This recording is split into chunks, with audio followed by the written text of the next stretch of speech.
pada saat momen kabut di mana mereka berkurang atau sedikit terbuka, dan disitulah Andri melihat sesuatu.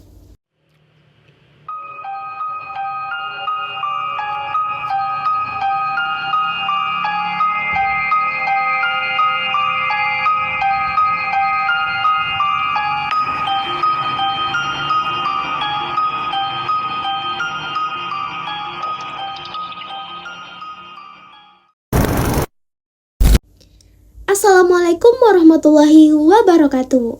Selamat malam semuanya, selamat datang kembali di ruang cerita misteri bersama saya Anggus Ridiva. Nah, bagaimana nih kabar teman-teman semuanya? Semoga teman-teman semuanya dimanapun teman-teman berada, kalian selalu diberikan kesehatan, ketenangan, dan tentu saja selalu dalam lindungan Allah Subhanahu wa Ta'ala. Pada episode kali ini, saya akan membawakan sebuah kisah yang pernah beredar di media sosial dan diceritakan kembali oleh para pendaki yang mengaku pernah mengalami kejadian-kejadian ganjil di Gunung Lawu. Kebenaran kisah ini tentu tidak dapat dipastikan sepenuhnya, namun cerita yang akan kita dengarkan pada malam hari ini menjadi salah satu kisah yang paling sering dikaitkan dengan misteri malam satu suro di Gunung Lawu. Buat teman-teman yang penasaran gimana ceritanya, yuk kita dengerin bersama. Berikut ceritanya.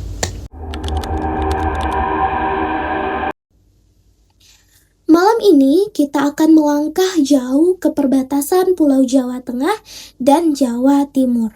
Kita akan menyusuri jalan pendakian salah satu gunung yang paling terkenal dengan cerita mistis, ritual spiritual, dan berbagai legenda yang masih hidup hingga sekarang, yang dikenal dengan Gunung Lawu.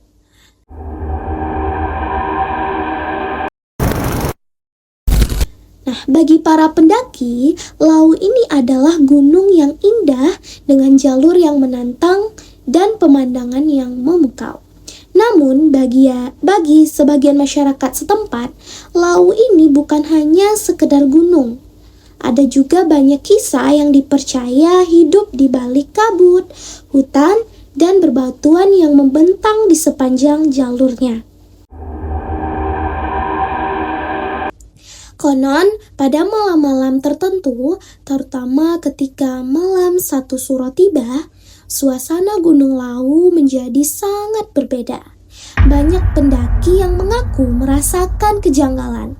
Ada yang merasa diawasi, ada yang mendengar suara aneh-aneh, bahkan ada pula yang mengaku tersesat, padahal berada di jalur yang benar. Dan kisah yang akan saya ceritakan pada malam hari ini adalah bermula pada malam satu suro di tahun 2015 silam. Saat itu 5 orang sahabat yang terdiri dari Andri, Gali, Tommy, Ratna, dan Jenny berencana untuk melakukan pendakian jalur Cemoro Sewu. Andri adalah orang yang paling berpengalaman di antara kelima orang tadi. Ia sudah beberapa kali mendaki gunung dan dipercaya untuk menjadi pemimpin perjalanan mereka pada malam hari itu. Ketika mereka tiba di base camp, suasana sudah terasa berbeda dari yang biasanya. Malam itu, jalur Cemoro Sewu tidak hanya dipenuhi oleh para pendaki yang membawa karir besar di punggung mereka, tetapi banyak peziarah yang datang untuk melakukan ritual dan doa di kawasan Gunung Lawu. Nah, asap kemenyan yang terbawa angin malam sesekali tercium samar.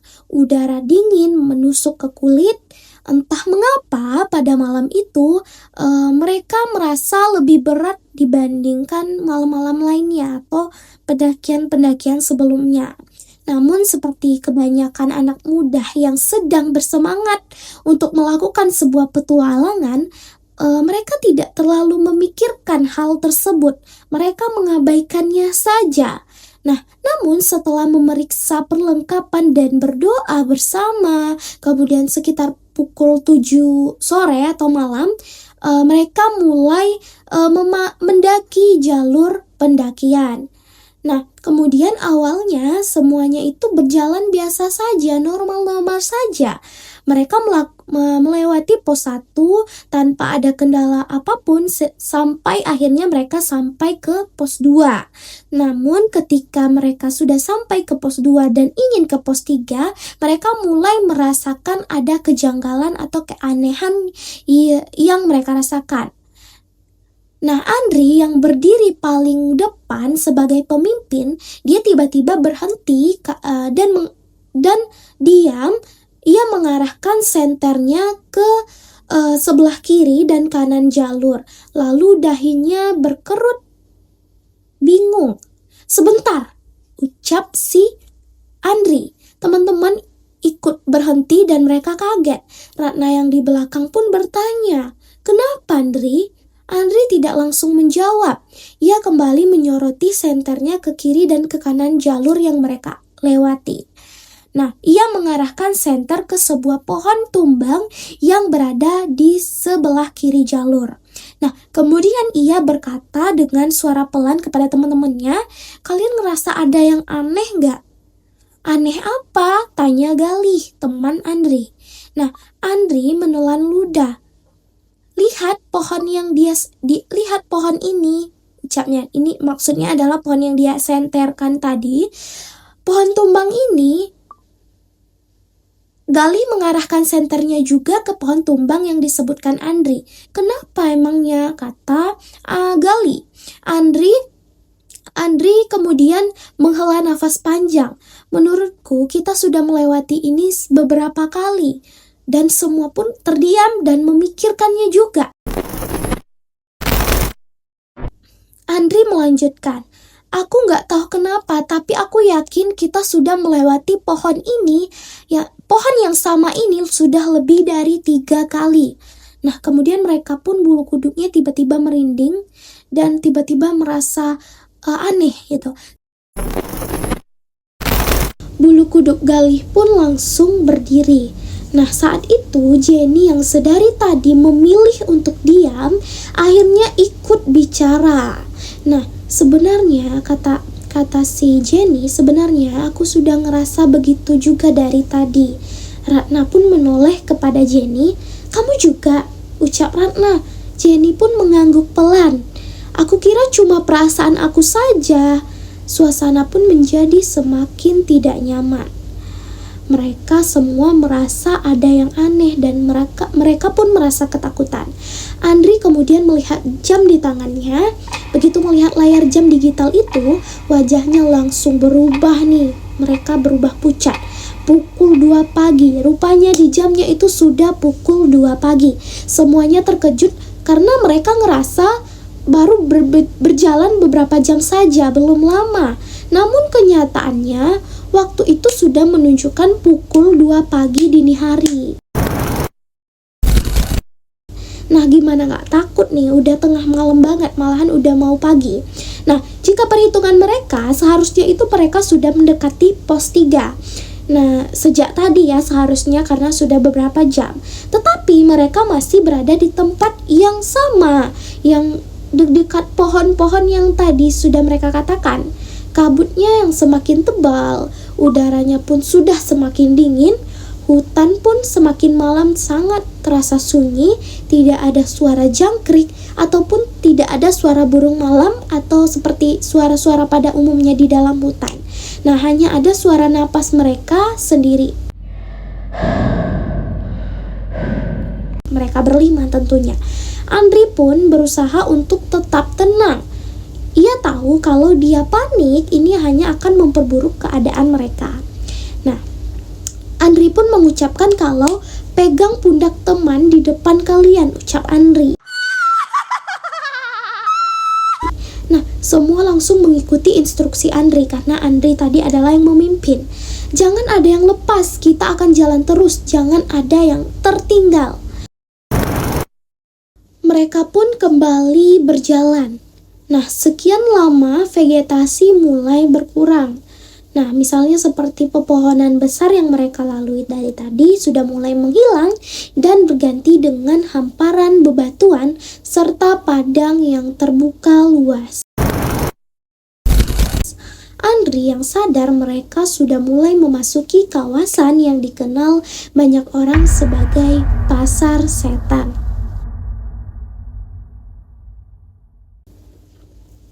Tempat yang selama ini hanya mereka dengar dari cerita para pendaki, sekarang mereka sudah berada di sana. Awalnya tidak terjadi apa-apa, namun tiba-tiba kabut hitam yang sangat tebal datang menyelimuti seluruh area mereka.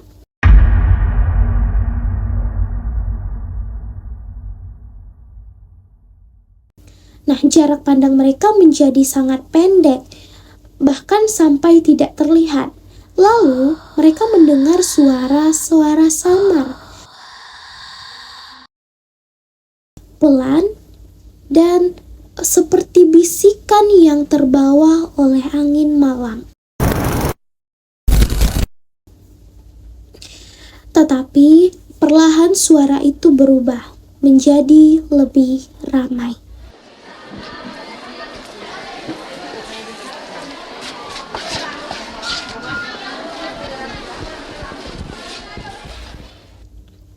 Lebih jelas, lebih dekat, dan lebih terdengar jelas. Mereka mendengar suara banyak orang yang bicara secara bersamaan, suara tawar-menawar, suara langkah kaki, bahkan suara tawa. Dan anehnya mereka juga mendengarkan suara benda logam berjatuhan yang semua itu terdengar begitu nyata, persis berada di tengah pasar yang sangat ramai. Padahal saat itu mereka melihat sekitar itu tidak ada siapa-siapa. Hanya ada kabut, hanya ada kegelapan, batu, dan hanya terlihat kegelapan malam saja. Jenny pun yang ketakutan mulai menangis. Tubuhnya gemetar hebat. "Andri, kamu dengar juga kan?" ucap Jenny. Andri tidak bisa menjawab sama sekali karena ia sebenarnya juga mendengarkannya. Namun ia tidak berani untuk mengungkapkannya kepada teman-temannya. Keramaian itu pun semakin keras, seolah ada ratusan orang yang sedang beraktivitas di sekitar mereka.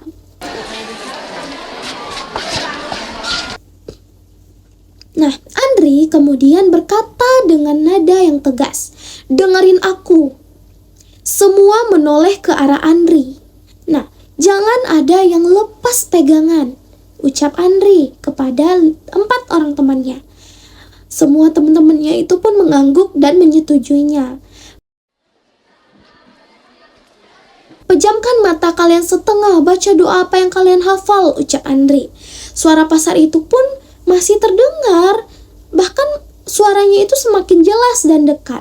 Andri pun melanjutkan, kalau ucapnya, "Apapun yang kalian dengar, jangan kalian tanggapin. Kalau ada yang memanggil nama kalian, kalian gak usah, jangan sampai jawab, gak usah lihat gitu ya. Kalau ada yang lewat di depan kalian, jangan dilihat, tetap tutup mata atau pejamkan mata," ucap Andri kepada teman-temannya. "Dan kalau ada yang nyentuh kalian, kalian harus tetap jalan." Mereka terus melangkah demi langkah demi langkah, selangkah demi selangkah. Mereka berjalan terus menyusuri kegelapan dengan tubuh yang sudah sangat kelelahan dan mental yang mulai runtuh. Hingga pada saat momen kabut di mana mereka berkurang atau sedikit terbuka, dan disitulah Andri melihat sesuatu. Sosok hitam yang sangat tinggi berdiri beberapa meter di depan jalur.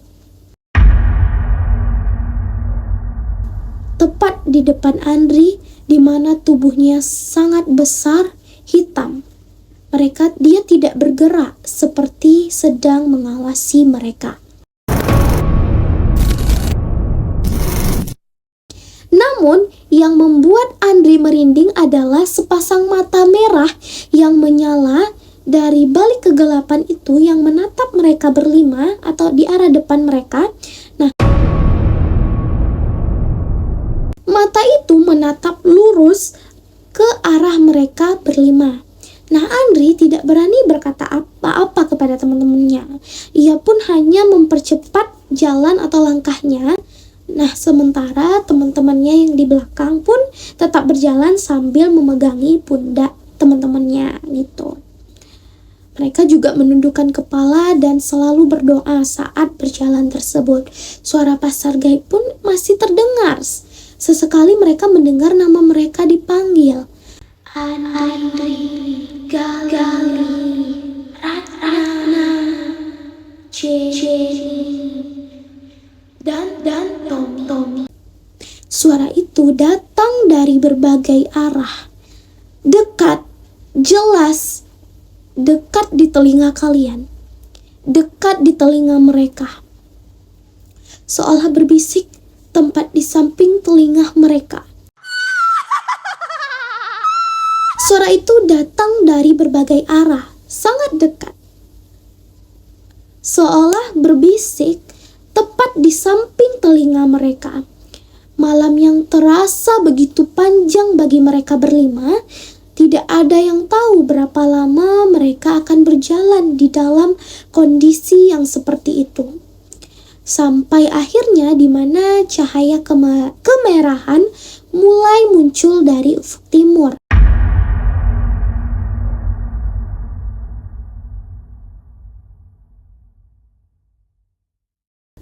Fajar datang, dan tepat ketika matahari mulai terbit, artinya sudah mulai subuh ya teman-teman semuanya, sehingga seluruh suara yang tadi mereka dengar jelas di dekat telinganya pun mulai hilang. Kabut hitam pun perlahan hilang dan mulai lenyap. Pasar gaib yang mereka dengar pun mulai menghilang. Semuanya kembali sunyi, yang tersisa hanyalah jalur pendakian biasa, yang seperti dikatakan tadi, sebuah jalur yang terbentang luas. Rombongannya Andri pun akhirnya ditemukan oleh pendaki lain dalam kondisi yang sudah sangat lemas dan syok berat. Mereka berharap mereka bisa turun dengan selamat karena mereka sudah betul-betul capek dan ketakutan ya, karena mungkin trauma. Namun pengalaman malam satu suro pada tahun 2015 itu tidak pernah benar-benar hilang dari ingatan mereka berlima. Walaupun mereka sudah selamat ya, sudah kembali ke rumah mereka masing-masing, tetapi pengalaman itu benar-benar menjadi sebuah kenangan buruk atau pengalaman yang membuat trauma di diri mereka. Benar atau tidaknya kisah ini, Gunung Lawu tetaplah menjadi salah satu gunung yang menyimpan banyak misteri. Dan mungkin ada alasan mengapa masyarakat setempat selalu mengingatkan kepada para pendaki untuk menjaga sikap, menjaga ucapan, dan menghormati tempat yang akan mereka datangi. Karena terkadang tidak semua hal yang ada di alam itu dapat dijelaskan oleh logika manusia. Nah, saya Anggun Sri Diva pamit undur diri. Terima kasih buat teman-teman semuanya yang sudah menemani saya hingga akhir cerita ini. Nah, selamat malam, tetap jaga diri teman-teman semuanya, dan sampai jumpa di ruang cerita misteri berikutnya. Bye-bye. Wassalamualaikum warahmatullahi wabarakatuh.